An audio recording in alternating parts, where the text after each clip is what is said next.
दिल्ली से बरेली जाने वाली बस आधी खाली आधी अंधेरी। बारिश, ठंडी हवा और सड़क के बीचों बीच एक सफेद साड़ी वाली औरत, जिसके चेहरे पर आंखें नहीं सिर्फ काले गड्ढे। विजय भागना चाहता है, लेकिन वो हर जगह उसका पीछा कर रही है। सड़क पर, ढाबे में, यहाँ तक कि उसके कान के ठीक पीछे, और फुसफुसाती है, ये तो बस शुरुआत है, असली डर अब शुरू होगा।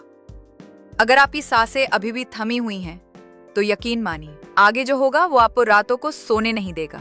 अभी चैनल को सब्सक्राइब कर लीजिए ताकि अगला खौफ आप मिस ना करें। और अगर हिम्मत है तो चलिए शुरू करते हैं ये डरावनी कहानी। रात का सफर पार्ट 2। ढाबे की टिमटिमाती पीली रोशनी में विजय ने पलट कर देखा, लेकिन वहां कोई नहीं था। पीछे सिर्फ एक टूटा हुआ दरवाजा हिल रहा था, जैसे हवा के झोंके से खुल बंद हो रहा हो। उसके कानों में फिर वही आवाज गूंजी, बिल्कुल पास से, मगर चारों तरफ से।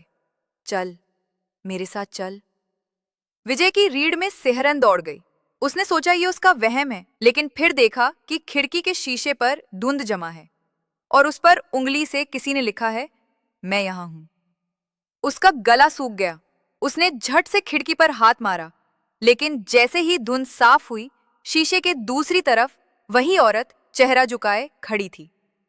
उसकी आंखें इतनी काली थी कि उनमें कोई पुतली दिख ही नहीं रही थी। विजय पीछे हटते हटते उस पुराने लकड़ी के टेबल से टकराया और टेबल पर रखा पानी का गिलास अपने आप गिरकर फर्श पर घूमने लगा, जैसे किसी ने धक्का दिया हो।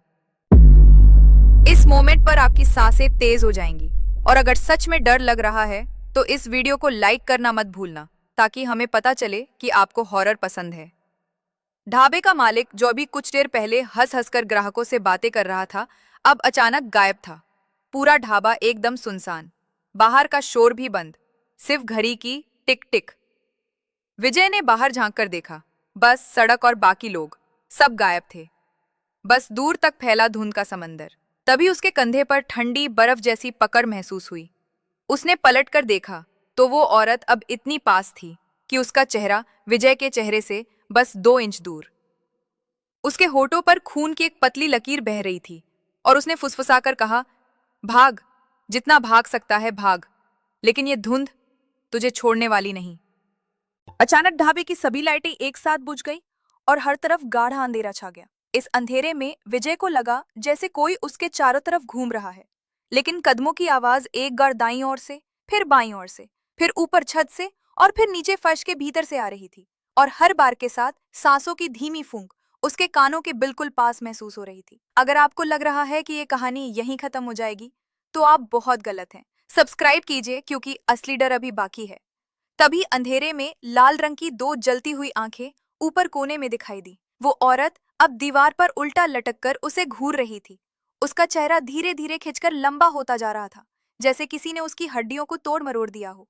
अचानक धुंध का एक तेज झोंका आया और वो औरत हवा में घुल गई, लेकिन दरवाजा अपने आप खुला और बाहर वही वीरान सड़क, जहां अब एक टूटी फूटी हवेली दिखाई दे रही थी। हवेली की खिड़कियों में हर बार अलग अलग चेहरों की परछाई दिख रही थी, एक बच्चा, एक बूढ़ा, और बीच बीच में वही औरत।